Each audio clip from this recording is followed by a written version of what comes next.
Now, the House of Representatives has received a letter from President Bola Ahmed Tinubu requesting a change to the 2022 Supplementary Appropriation Act.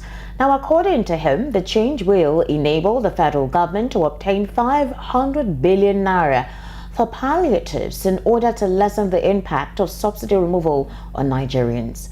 Now, Speaker Tajuddin Abbas read the president's letter during Wednesday's plenary session. President Tinubu said the money would be sourced from the 2022 Supplementary Appropriation Act of 819.5 billion naira. The speaker said the lawmakers would consider Tinubu's request at plenary on Thursday, that is today. Now, joining us virtually, we have Barrister Eze Eluche and Nick Agule, public affairs analyst, to help us discuss this properly. Good morning, Barrister Eze. Good morning. Thank you for having me on board your program. Thank you for joining us this morning on VOP this morning. Barrister Eze, President Bola Ahmed Tinubu is requesting for 500 billion naira to cushion the effect of, the subsidy removal. You recall that during the last administration, when they already knew that subsidy was definitely going to will be off from possibly May, June in this administration, President Bola Ahmed and former President Muhammadu Buhari requested, they got a grant or a loan from the World Bank at the time to cushion the effects of a subsidy removal, which was about $800 billion at the time. What happened to that money, and how come this current administration is requesting for another 500 billion naira? Well, I believe this 500 billion is being extracted from the 800 billion that the former President Muhammadu Buhari applied for and got. Okay. But what should be a source of worry to Nigerians is this: the House and the House of Reps, the Senate has actually empaneled its various committees, Finance Committee, Appropriation Committee, and all whatnot. The House has not yet empaneled any committee, to the best of our knowledge. So you are going to have this letter brought before the plenary, the House in plenary, with the committee of the whole House. There will be no time to scrutinize what actually this money is being used for. There is no list of how these funds will be disbursed. It's just 500 billion. And then in the letter which was read by the Speaker of the House, Mr. President actually requested an expeditious and accelerated passage of his approval. So the question is this: what is the House actually going to approve? Will the House just say, okay, Mr. President, you've applied for this, so have it? And then from all in it, and precedent by the 9th National Assembly, we are in for a similar kind of rubber stamp approach to governance, whereby whatever is requested for will be granted immediately. What makes this more unfortunate is that Nigerians are very much aware that in the last 3-4 weeks of the Muhammadu Buhari administration, they went on a binge of borrowing and financial recklessness. 100 billion that was sourced from the World Bank is one of them. Also remember the 22 trillion, which the same government got under the so-called Ways and Means. And several other things, like the one came, the former Minister of Labor. He collected so much money that he was going to employ 1,000 workers across the 704 local governments, which is 704,000 people, and they will pay 20,000 per month. All this recklessness, which the last administration did, Mr. President has not bothered to plug them, to understand them, and to even transfer the monies he will use for these initial aspects of his governance, of his government. Rather, he's going to leave borrowed funds. It is most unfortunate, and then they can't just have to guide their loins, because there's a lot of financial rascality going on in the system, and there's no effort at prudence at managing the scarce resources. Nigerians are being told to guide their loins, to be ready to serve, to sacrifice, but we don't see sacrifice and trying to be prudent in governance. So that is what is an unfortunate setting, and then we are in for a rough time ahead. All right, let's look at this particular scenario. When that particular $800 million was sourced, the then Minister of Finance, Zainab Ahmed, said that this was an opportunity to cushion the effect. Now, they divided that money for logistics and then also those who are the vulnerable, that is the unbanked. I think logistics was about 76 point something million, which is a process through which that money will be disbursed. But up till now, we haven't heard anything as to what the money was used for. If that money has been gotten, that's the first tranche they got at the time. Where is the money? And if the president is asking for 500 million naira, okay, fine. It is okay. You said that they could be getting it from the $800 million. But what has been done so far since subsidy had been removed from that money? Who is giving an audit? Who is giving a breakdown of how that money will be used? Who are these unbanked Nigerians? What data are they going to use to actually, disburse these funds to cushion the effect of subsidy removal? Yeah, thank you very much. You see, when you do not look at what transpired in the past, you don't question the genuineness or the accountability in what transpired in the past, and you don't hold people to account for the misdeeds of the past, you have actually laid your foundation for your own misdeeds, for your own lack of accountability, and for your own massive fraud going on. The minister you mentioned, who sat in the last administration, she couldn't answer any of those questions. We know what the humongous fraud that took place with the Ministry of Humanitarian Affairs, who claimed they were giving out food to school children during the lockdown when they were in session. No effort has been made by this current administration to even call those officials in the past to account for their financial misdeeds, for their corruption, which was very blatant corruption. When you don't do that, and your first letter to the National Assembly, to the House of Representatives, which has not even empaneled its committees, is a request to access more loans, more loan funds. It clearly gives the that you are out for the funds for no need, for no reason. Let me give you an example. During the last letter, Mr. President, former President Buhari wrote to the National Assembly, he asked for monies to pay judgment debts, and that the list of those judgment debts will be forwarded to the Senate later. Without putting any list, the Senate approved the billions of naira, billions of dollars, naira, and euro, which Mr. President requested for. Again, that ugly trend is starting up again. President Bola Tinubu has not told the House what these funds will be used for, how they will be disseminated, how they will be put. There's even no House committee on poverty and there's absolutely no House committee to look into the nitty-gritty of this request. So what will happen on today when this request is brought before the Reps? Entire House will be sitting. Many of them are still wearing their new member house dresses, and they are still celebrating that they are even in the house. And before you know it, the motion will pass. Somebody will say, all those in favor say aye, those against say nay. Without even bothering to come, say aye or nay. Without even bothering to know what has been requested for, the House of Reps will pass this very, very irrational, in my words. It's irrational because there is no reason backing it up. What we know is 500 billion naira has been requested. So the House will pass it, and that begins the continuation of what transpired in the later days of the Buhari regime. The worrisome aspect is this: the Buhari government looted and stole at will at its tail end. It's been doing that for the most of the tenure, but the 3-4 weeks it ended, we saw how it did the looting. In this instance, in the first 1 month, without probity, without any need for accountability, Bola Tinubu is starting on a very dangerous pedestal. And we hope the House, we can only hope that the House will ask for more documents before approving it. But when that House asks for such documents, let us follow the House up together, and you will see by the time we come tomorrow, the money has been approved and disbursed. So, right, where would it come?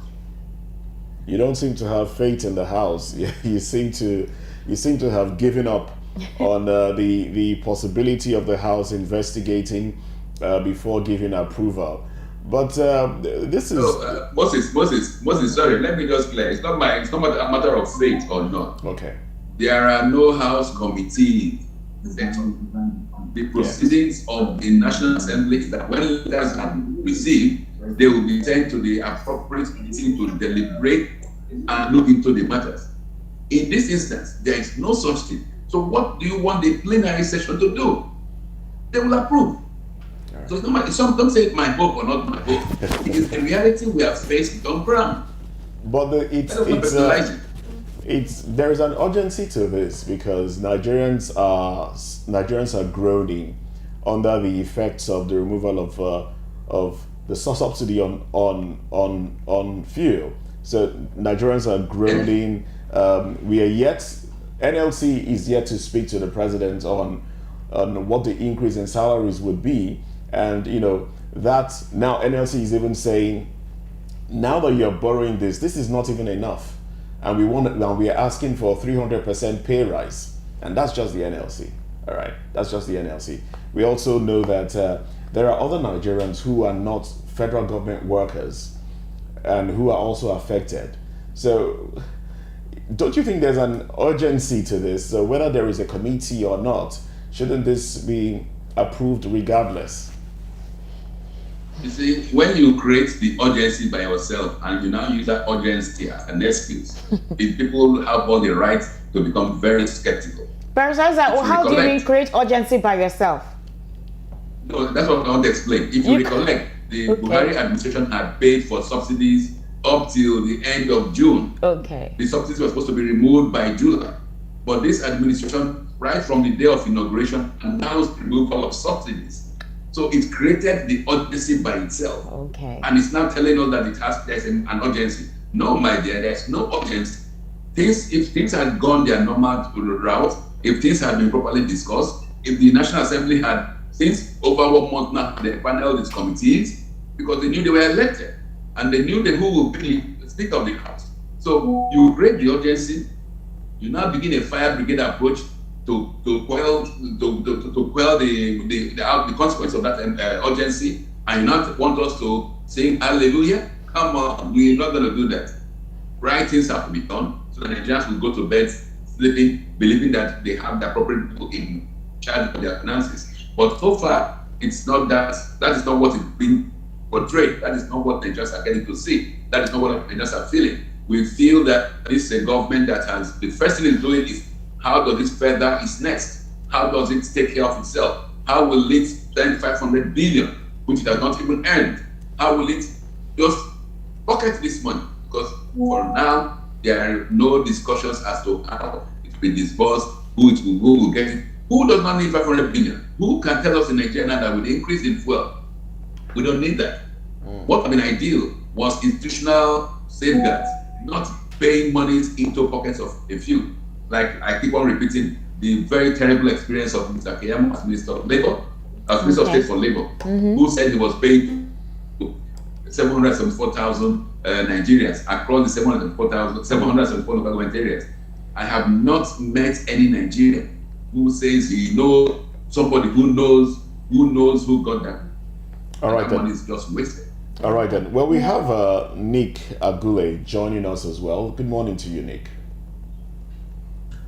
Good morning, sir.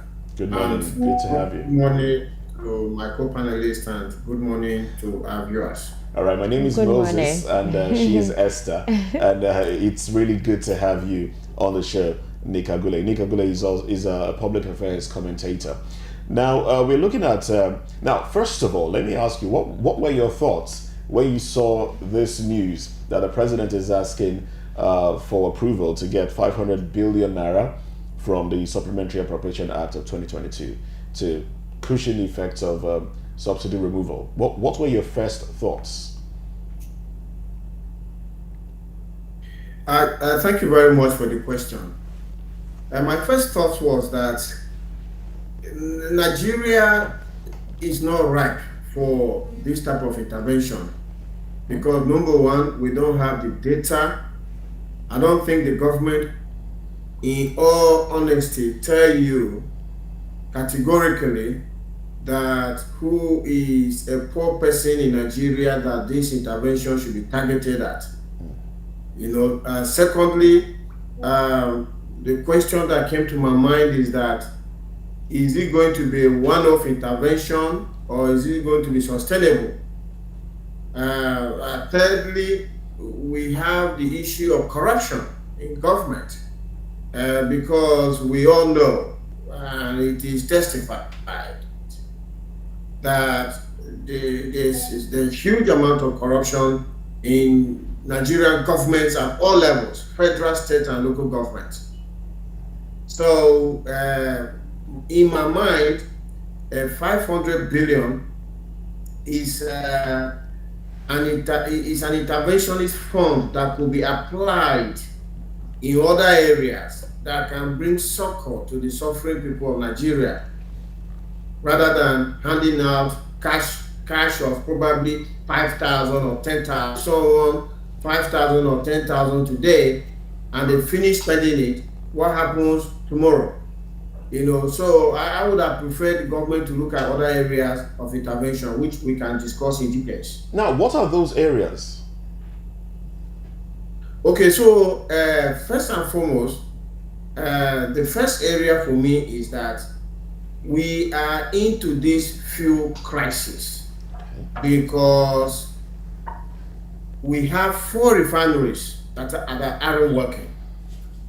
The 500 and something naira that Nigerians are being made to cough at the petrol station buy a liter of fuel includes the cost of shipping crude oil from Nigeria to a refinery, say in Singapore, the cost of refining that crude oil in Singapore, the cost of shipping back refined products from Singapore back to Nigeria, including port handling charges, insurance costs, demurrage, the salaries of the people who are working in those refineries abroad, the taxes that those refineries are paying to governments abroad, plus the inefficiencies in the NNPC, who is the sole importer of these products, are all included in that 500 and something naira that Nigerians are paying now.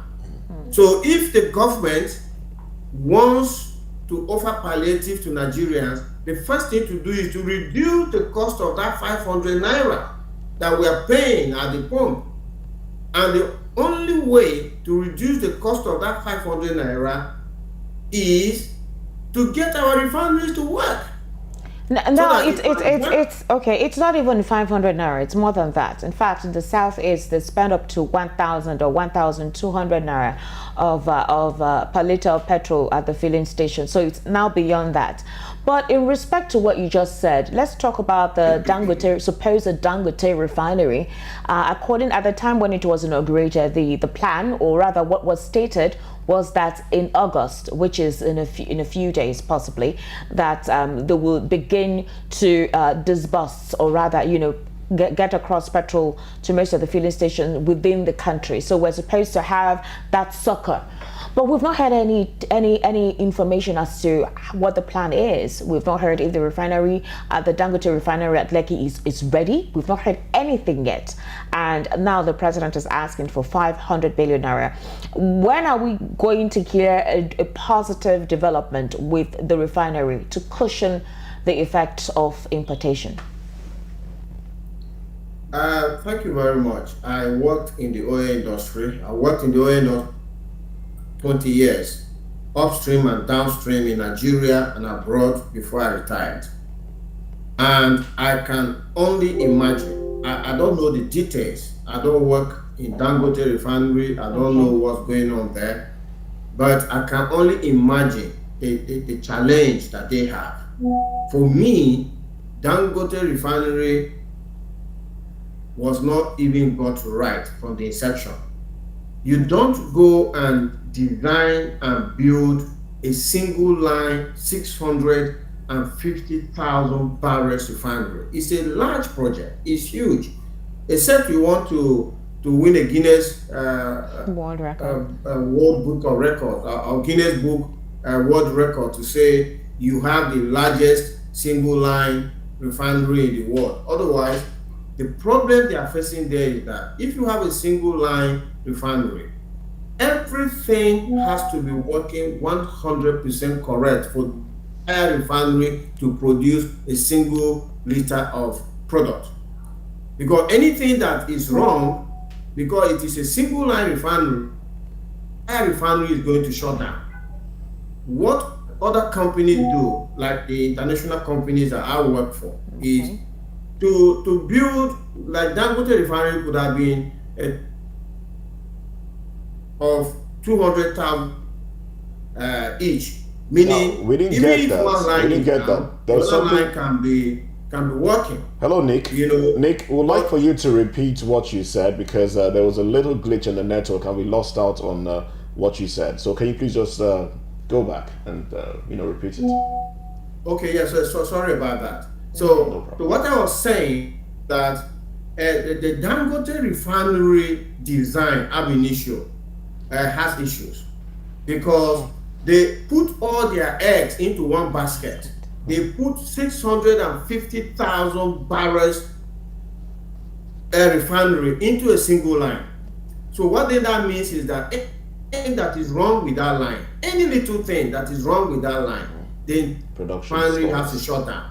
Or they have to get everything 100% correct before they can produce their first liter of product. Elsewhere, you will usually have 2, 3, or 4 trains. Like if you look at the NLNG now, the NLNG is in train 7. What then that means is that even if there's a problem with train 1, train 2 can be producing, train 3 can be producing. That's what you normally do. So, but that is water under the bridge. They've already designed that refinery, they built it. And the challenges that I think they are having is to try and get this single line 650,000 barrels refinery to be 100% fixed before they can produce their first liter. And it's a humongous challenge. So why tell us August then? Why say August? Why specific with the time? Why were they specific with the time? Why the hurry? Why were they in a hurry to announce? What was that all about? Okay, so if we have followed the trajectory of Dangote refinery, I believe that we called out that they will produce their first liter of product would have been as back as a year or 2 ago. Dangote refinery's production date has been shifting over time, and that is because you have a plan to say, I am going to produce my first product on this date, and as that date near, you now see that you simply can't get this 650 single line to work, and then you go back again to fix it. But I am very hopeful, and I actually pray that they should be able to get their acts together and then commission this refinery and start producing. Because now, if they do, yes. Isn't it hilarious that we are depending on a privately owned refinery to help solve our problems? Like you rightly stated at the beginning of the conversation, that Nigeria should fix its own refineries. What do you think is the delay in doing that? Because we can't depend on Dangote. Because I believe if Dangote is to serve the Nigerian the public, it will be selling to Nigeria in dollar rate, isn't it? Don't you think so? Yes, it's not only hilarious, it's shameful. It is shameful because Nigeria, as a major crude oil producer, is the only producer in the world as we speak today that is refined 0 barrels of crude oil. Is the only major producer. In contrast, you have the likes of Singapore. Singapore has 0 barrels of crude oil. They produce nothing. Yet, Singapore has one of the world's largest capacities for refining. One of the largest. And Nigeria shamefully goes to Singapore. As far as Singapore, I'm speaking to you in London here. If you get on a flight in London here to Singapore, it's 13 hours. I have been on that trip severally during the course of my working for international oil companies. You will fly 13 hours non-stop from London to land in Singapore. That is how far it is by air. Imagine how far it is by shipping. And Nigeria goes all the way to Singapore to go and buy shamefully and shamelessly, to go and buy refined products in Singapore at high cost and bring it to Nigeria, force the price, the escalated price through the throat of Nigerians. And that is why, for me, the current government that has been in office for about a month plus now, by now, we needed to be hearing them talking about what they are going to do or what they are doing about Nigeria's 4 refineries that have been allowed to run. It is shameful that the NNPC, in whose care we have entrusted our 4 refineries, have allowed the 4 refineries to rot, and then the same NNPC is now profiting from importing petrol at very high cost and forcing it down our throats. This kind of situation should not be allowed. Barrister Eze, okay. Yes. All right. Barrister Eze, this next question is for you. So apparently, when the whole Dangote, possibly the alternative to help cushion the effect of the subsidy removal was on, the federal government way back in 2022 under former President Muhammadu Buhari said that by January, the first quarter of January 2023, that we would have a partial operation of the Port Harcourt refinery. Now, the plan at the time by the government was that it will run in pari passu with the Dangote refinery. At that time, we'll have enough product and wouldn't have to suffer. Nigerians wouldn't have to suffer or pay so much, to buy petrol, being that that's our main, sustenance when it comes to whatever it is we do in this country. But we've not heard anything since then. Timi Presilva, the Minister of Petroleum at the time, made this statement. There was a press conference that was organized where he gave details of how there will be a partial operation of the Port Harcourt refinery. It was meant to commence in December 2022, but was later shifted to January. But we haven't heard anything since then. So the question I'm trying to ask Barrister Eze is this. Why do we have this kind of information from the government whereby it feels like they take the people for granted? You give several informations and then we don't see any action. You put out notice to the people, maybe at that moment trying to help them, believe in you, but at the end of the day, it almost feels like it's a lie. So what does that portend? What exactly does that mean? When Nigerians get to know what transpires in the oil sector, the pride for this country, we will shed tears for this country. It has been rained by, it has been the source of horrendous looting and damage of national resources. The so-called Port Harcourt refinery and other, the Kaduna and the Warri refineries, have been sabotaged beyond redemption. I have friends who there. Some of the facilities, they have poured cement into it such that you need to actually evacuate the entire place. It is beyond redemption. And these things were done deliberately. So when Tinubu Silva was making those comments, he knew he was lying. He knew he was lying because you cannot, within the next 2 years, even get this to financial function.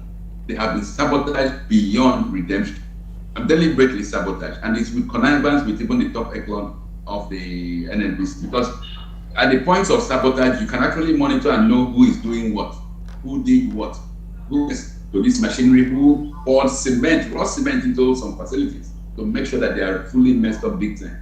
So when Nigerians know this, and the new government has failed to even begin to inquire into what transpired in the past. Rather, it is building on the fraud corruption of the past regime. What more Nigerians have? We can't continue to be praying like the other speaker said, pray for things to work, hope for things to work. They are not going to work because the proper foundations have not been laid. But they gave promises. He gave promises that these facilities will begin to work this year. In fact, he mentioned that the Dangote refinery, which of course the national oil company, the Nigerian government, holds about 20% shares in there. He also said Walter Smith, it has 30% shares in there. And of course in DuPont, it also has a 30%, which is meant to commence stream this year. We haven't heard anything. Walter Smith, Dangote refinery, and the DuPont. So the question is, when these affirmations were being made, on what data were they making these affirmations or analysis or giving out this, prescription to Nigerians at the time? Did they think that it was just a temporary measure to quell whatever they thought could create the temperament of Nigerians, considering the hardship that we're going through at the time. So if they had stake in most of this, and they told us that they had plans that these things will come on stream this year, we are already approaching the second quarter of 2023, or we're in it actually. What happened? We've not heard anything. None of these facilities are operational. None of them. It's good that the other panelist is an expert in the petroleum sector, and he has already given you an insight into what's going on. You mentioned the equity participation of Nigeria in Dangote Petroleum. When you go back to look at the cost implications, what the cost it used that was used to build the Dangote refinery, the initial cost that was announced, and the fact that when Nigeria put in over 20 billion, it was said to be 20%. You now wonder, what the Nigerian government put in is more than the entire cost of the project. Is it really right they don't continue to call it Dangote refinery? The corruption in the oil sector is humongous. I mean, you cannot even begin to dabble into it because we will spend the whole day here. The Nigerian oil sector is the epitome of corruption. The best thing this government would have done to show it was serious with governance was to even inquire into what transpired in the immediate past. They launched the so-called commissioning of the Dangote refinery, like the commissioning of several things that Muhammadu Buhari did in the last 6 months of his regime. We are all fraudulent. He came to Owerri, commissioned a road that was not complete. He came to, go around the country. So when Mr. President was proclaiming the Dangote refinery, it was clear that the dates being mentioned, August, September, October, maybe even to the end of the year, it's not going to work. So it was just things that were churned out to maybe make Nigerians feel okay, happy, and then continue to blindfold and make us look as if we don't know what's going on. All right, then, Barrister. The fact is that the government has started in a very wrong pedestal by not inquiring into the corruption of the past. All right, then, Barrister. Let me come back to you now, Nick. And yes, one of the first thing you stated as to what the government should do to alleviate the sufferings of Nigerians is to put the refineries in order. But that's a long-term project. The effects of the removal of subsidy is biting right now. Nigerians are groaning. In the news today, bakers are planning to increase price of bread. All right, and maize, there is no availability of maize, so there's a whole lot eating into Nigerians. Now, what other measures can be taken to solve the problem immediately? This is in line with the fact that your response should also be in line with the fact that we are looking at the poorest of the poor here. And one would wonder who isn't poor right now in the country. Yes, thank you very much. Certainly, the fixing of the refineries is a longer term intervention, but it has to start now. Okay. The medium term intervention should be, or the immediate intervention should be in two ways. Number one, government should expand the importers of petroleum products in Nigeria. We heard the news the other day. Was it 6 or 8? I can't remember the exact number that they put out, that they have given licenses to import petroleum products. And that is not correct, because those 6 or 8, that number that was called, can easily form themselves into a cartel. And with a cartel, they can fix the prices and they can still sell petrol at high cost to Nigerians without us getting due value. So the government should open up the space and say that whoever is able to bring in petroleum products into Nigeria, let them go ahead and bring it. The government's duty to inspect the quality of what they are bringing in and ensure that it is fit for consumption by our engines. That space has to be totally open. The immediate impact of opening the space totally to everybody is that there will be extreme competition. And once there's competition, the prices at the pump will begin to fall. Because if somebody brings their product and they are selling it at 500, another will try to sell theirs at 450, another person will try to sell theirs at 400 so that they can take the market. Competition will lead Nigerians to buying petrol at the exact cost, because the cost at which we're buying now is NNPC's inefficiency, every other racketeering that is going on there. So that is one measure the government has to take immediately. The other measure the government will also take immediately is, instead of delivering cash of 5,000 naira or 10,000 naira into the bank account of supposedly poor people that we don't even know, knowing fully well that the corruption in government circles mean they can deliver probably 50 billion of that, and they will just loot 450 billion of that money. Instead of doing that, the government should look at other interventions. For instance, the government should look at mass transit, provision of mass transit buses. Okay. Even if it means hiring buses that convey workers from point A to point B, that is an intervention that the poor people will be the, because if you have a mass transit bus that will carry people from Ikeja to the island, the big men are not going to join that bus. It is going to be the poor people who are going to join that bus. You know, so the other way government can do that, government can provide few vouchers to mass transit buses. Okay. So that when they go into a petrol station, instead of buying petrol at 500 and something, they can buy petrol at a subsidized rate. But that petrol is going into a mass transit bus. That's not to say there will not be racketeering with this kind of thing, but at least this attempt will be targeted at the real poor people who should. I mean, the other day, I saw a sorry video the other day. It was in the FCT.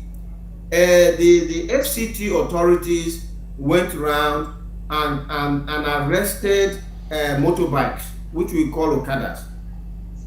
And then, what did they do with these motorbikes? They put these motorbikes in one place and they set fire on them, just wasted them. And I was asking myself, why didn't they use those motorbikes as some sort of mass transit system in the rural areas surrounding the FCT, so that people at least can move about? Why do you? It's like the other day we went and burnt a ship, a whole crude laden ship was set on fire. As if the ship doesn't have value, as if food that was in the ship did not have value, and the I was going to ask, let me just interrupt you a bit there. Can I interrupt you a bit? Now, when that is done, I was trying to, wrap my mind around the logic behind it. When that is done, does the oil sit back into the water to rest? or is it just gone? Because I'm trying to understand why they will destroy the ship with the oil in it. Does it go back into the water? Yes, it is unbelievable. It's unfathomable that a government that is saying, I am fighting piracy, I'm fighting crude theft, I want to get the environment to be right, is now the one that has become the gangster. The government is, by the actions of the government became the pirate who is polluting our. It doesn't make sense from A to Z. It doesn't make sense about this action. Even from a legal point of view, you will see that, yes, you arrested the ship, the crew could not account for the crew that they had on board. We have a judicial system. We need to put that through the judicial system, so that it is a court of competent jurisdiction that says, yes, indeed, I have convicted you of stealing a crew, and any action can be taken. But to just, because what happened that day was more or less the same jungle justice that you will see people visit on innocent people sometimes in Mushin or Joelegba, where they just set fire on a human being. That's what happened. And the whole world is watching us do these things. And they are asking us, in the 21st century, you have a country that decides to bomb a crude laden ship, destroying the environment without giving the owners of the ship any space to defend themselves in court, without even chasing after the owners of the ship All right. From what the government did is that destroy evidence instead of going after those who are actually pursuing this. That's the thought of a lot of us. But oh well. Thank you very much, gentlemen. Barrister Eze Eluche and Nick Aguli. Stay with us because we'll be going into another topic very quickly. Now, the Lagos State House of Assembly on Tuesday held its first plenary since its inauguration with a call on the National Assembly to commence actions that would lead to the establishment of state police. Now, the House also called on Governor Babajide Sanwo-Olu to urgently equip the Neighborhood Safety Corps of the state so that its personnel could effectively perform the task of community policing. Now, these actions, the Speaker of the House, Right Honorable Mudashiru Obasa, said would stem the increasing spate of insecurity in the country.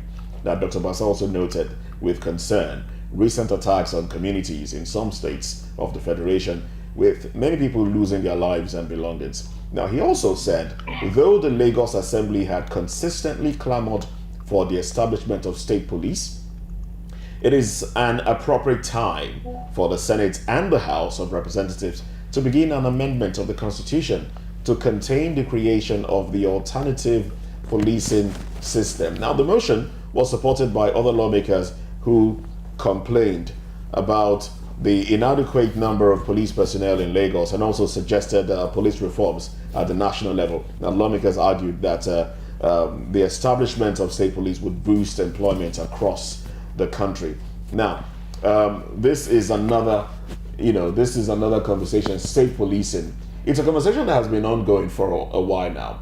We've also had people say, "Oh no, let's not even do that. Let's stick to the federal police because governors can manipulate the police and use them to their own gain and then work against the people." What's your take on this?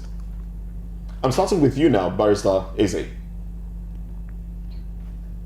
Well, we see that oftentimes when we have problems in Nigeria, we resort to constitutional review. And the reason for this is that the very constitution which we claim to be ours starts with a foundational lie. It says, "We the people, having agreed, give unto ourselves this constitution." That constitution is a fraud. It contains things that are just not practicable in any sane jurisdiction anywhere in the world.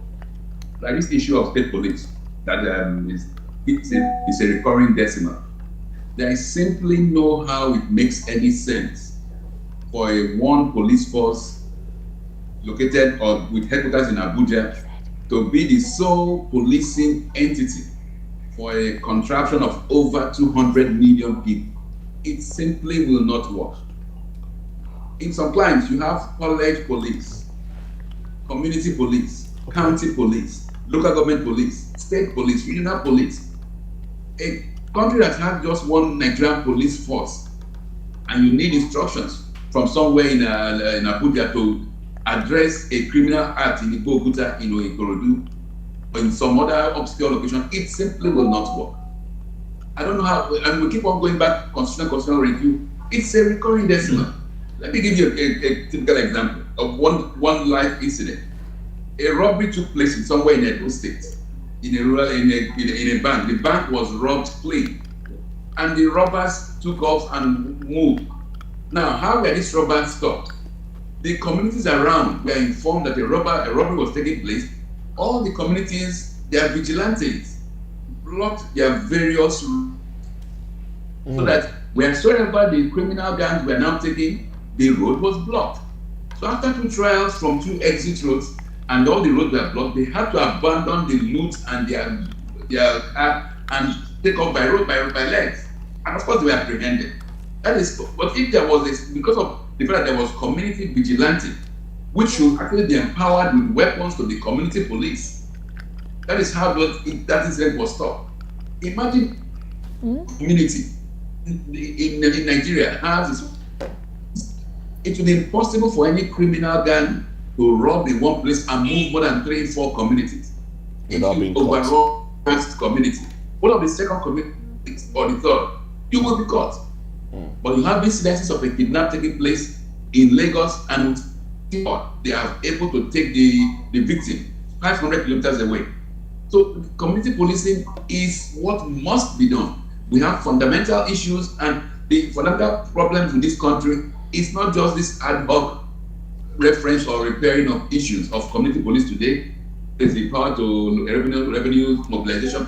It is the Nigerian 1999 Constitution, a fraudulent document that has held us all together and is milking us, is killing people, is taking away our land. Yes. All right then. So, Nick, now let's take your view on this issue. Thank you very much. I totally align with the views of my co-panelist. Totally.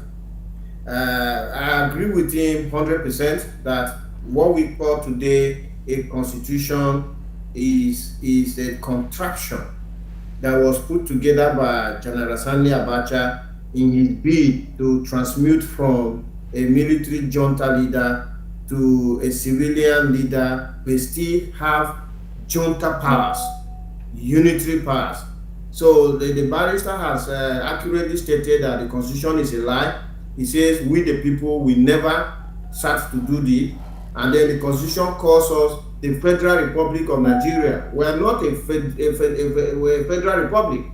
We're a unitary government. So what the Lagos state government is doing, I don't know how legally, the barrister will know better. But if the constitution, or whatever we call the constitution now, puts policing on the exclusive list, meaning it's for the federal government alone, and the state government passes a law to grant the executive arm of government to set up a state police, I think in my little knowledge of what happens is that if there is a conflict between any law and the constitution, it is the constitution that holds supreme. So I think that the first thing that has to happen, just as it has happened with electricity, railways, and all that, is to first take policing out of the exclusive list of the whatever we call the constitution now, and drop it on the concurrent list, which will then make it possible for states like Lagos State to now make laws that we create a state police. But at this current National Assembly, the 10th National Assembly, just as the barrister has said, we have operated this lie called the Constitution for 24 years. Can they just give us a people-oriented constitution? Can this be, if they are hearing us or their handlers are hearing us, we on this panel, I believe, are having the same mind to request that the 10th National Assembly should take it as a point of priority to give Nigeria a truly people-oriented constitution. So that with a people-oriented constitution, things like state police will just be normal. In the UK here, where I'm speaking to you from, the UK's land mass is just 25% of the size of Nigeria, 25%. The UK population is 60-something million, which is maybe another 20% of the population of Nigeria. But the UK has 42 police forces. 42 police forces. So how can we put all our eggs in one basket to police 200 million people? You have one Inspector General of Police. And if that Inspector General of Police is not competent, if he doesn't have capacity, then the whole Nigerian police will not have capacity.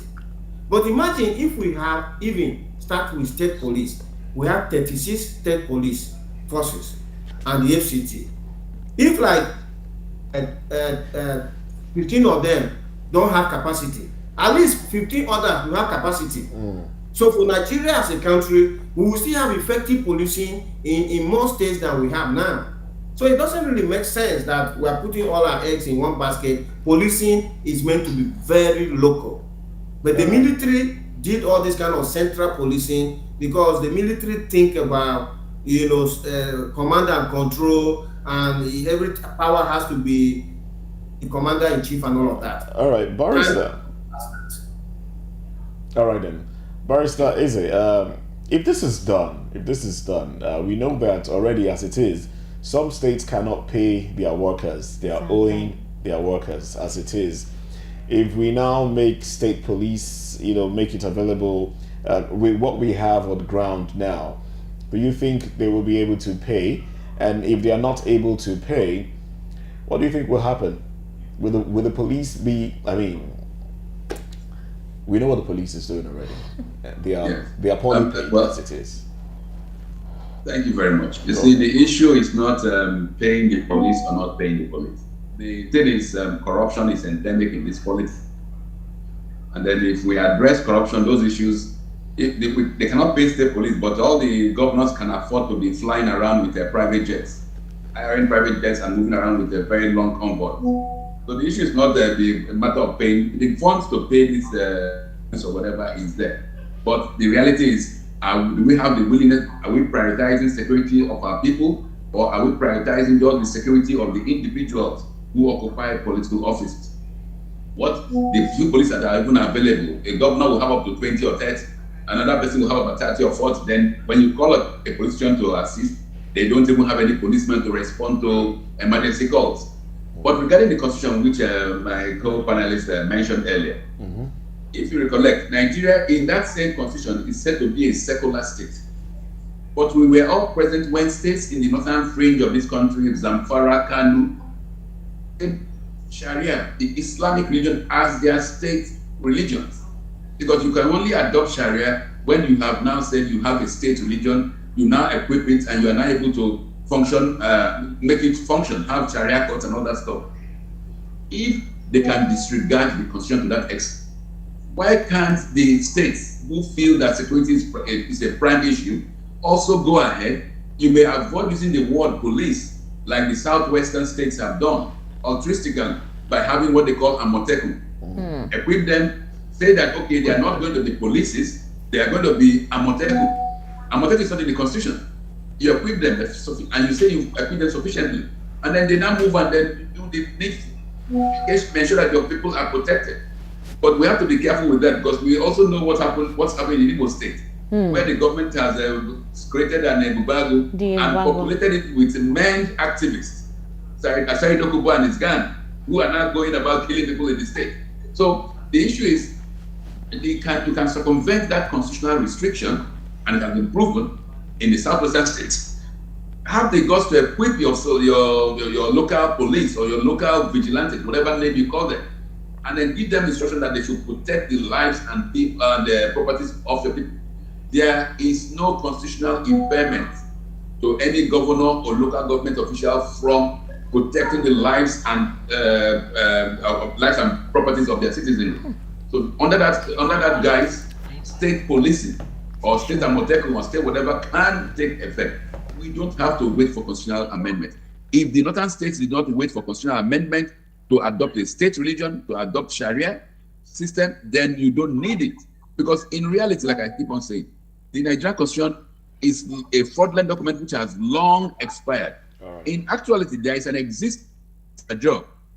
Force majeure is a notice you give to other parties that this Constitution has expired and we want something else. That force majeure was issued by a collective of ethnic nationalities in Nigeria. And they have what we are operating, and everybody knows it. National Assembly knows it. Even Mr. President Bola Ahmed Tinubu knows it. A few years back, he granted an interview where he does not believe in Nigeria, and he has been an advocate restructuring and renegotiating Nigeria. But the problem we will have with him now is this: when you keep on sitting from the outside, that is change. When you now sit on the table, you are now the person who is Mr. President. You can move around with 120 cars in your convoy. You can tell the IG of police, I want so and so governor to be harassed. Or you can tell the EFCC, which is central also, that I want you to cripple A or B states. Your former commitments, your former principles of asking for Nigeria to be renegotiated. But we must renegotiate Nigeria, because Nigeria is killing each and every one of us. Nigeria is stunting our growth. The Nigerian Constitution is making life miserable. It's pushing Nigerians to the fringes. Who in its normal sense will walk across the desert or swim across the Mediterranean? It is the Nigerian Constitution that has made Nigerians to be illegal migrants all over the world, when we have a country that is so rich and in all manners of things. So it's a constitutional issue. State police, I agree, but we should take it further. All right. Abbas, who is the Speaker of the Lagos State House of Assembly, he should seek proper advice. He can do whatever he wants within Lagos State to secure the lives and properties of Nigeria. He does not need an Abuja to tell him what to do. Whatever the state government wants, they can implement it, because the primary function and duty of any state is the protection of lives and property of its citizens. Let the federal government now tell it that it's wrong to protect lives when you only have less than police to protect over 200 million. That is wrong. All right, then. Thank you very much. That's Mudashiru Abasa. All right, thank you very much, Barrister Eze Eluche. I believe those will be your final thoughts. I believe so. No problem. All right, then. So let's get your final thoughts on this matter, Nick Agule. Okay, I align with what Barrister Eze has said. In terms of creation, of course, states have created all sorts of security outfits. I think the challenge is in the army of them, whether it is permitted for these security outfits to actually be armed, because they have to be thoroughly armed. I think that's the bit where if there's any loophole in the constitution that can be exploited by states, we just have to get this constitution amended. In terms the cost of funding state police, which you raised, on every state payroll today, you have those workers. So if a governor is actually intent on setting up a police force, they should just carry out an audit of their payroll and eliminate the ghost workers, and use the money that was being paid to the ghost workers to fund the police. And then they should also cut other aspects of the cost of running government. And additionally, they should explore other revenue sources. Nigerian governors are lazy because there's Big Daddy, the federal government, that opens up the treasury every month in Abuja through the federation account and hands them billions in checks. They should look inward and make money out of their economies. Like I am from Benue, Benue should be exporting food.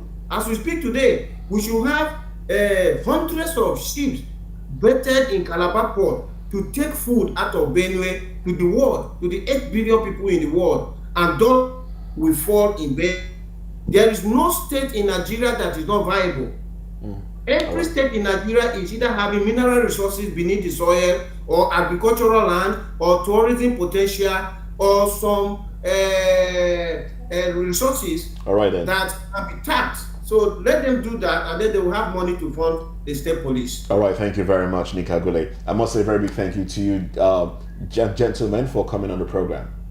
We do, actually. Thank you very much. We're saying thank you to you, Jen. All right, then. So we now go on to business now before we take entertainment and sports.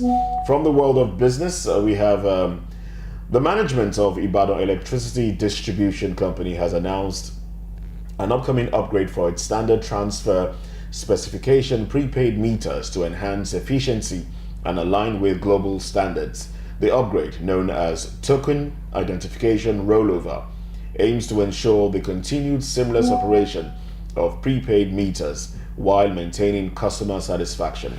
A statement signed by the management, I beg your pardon, the managing director of IBEDC, Kingsley Achife, stated that the upgrade schedule to take effect from August 1, 2023 would involve the integration of a global software update into STS meters, making them compatible with the new TID rollover protocol. Now, he further explained that the KCT serves as a special reset token and is crucial for the successful completion of the meter upgrade process. He further stated that obtaining the KCT is free of charge and customers can upgrade their meters without any impact on the current electricity tariff. Also from the world of business, the Nigerian Midstream and Downstream Petroleum Regulatory Authority announced on Wednesday that a new gas pricing template for the power sector and gas-based industries has been developed and currently awaits the approval of President Bola Tinubu. It was also revealed that the legacy gas debts of the power sector to gas suppliers in Nigeria has risen to about $1 billion as efforts were ongoing to finalize the figures and find a comfortable way in addressing the debts. Now, speaking during the inauguration of the Decade of Gas Secretariat in Abuja, the Secretariat's coordinator and immediate past president of Nigeria Gas Association, Ed Ubong, stated that it was important for the government to clear the gas debts in order to boost investors' confidence in gas investments. The Decade of Gas is an initiative of the federal government that seeks to deepen domestic gas usage across the country within a 10-year period from 2021 to 2030, based on the enormous gas reserves in Nigeria that stood at over 206 trillion cubic feet. All right, so that's it from the world of business. We'll take a break. When we come back, we'll be delving into entertainment and sports. Stay with us.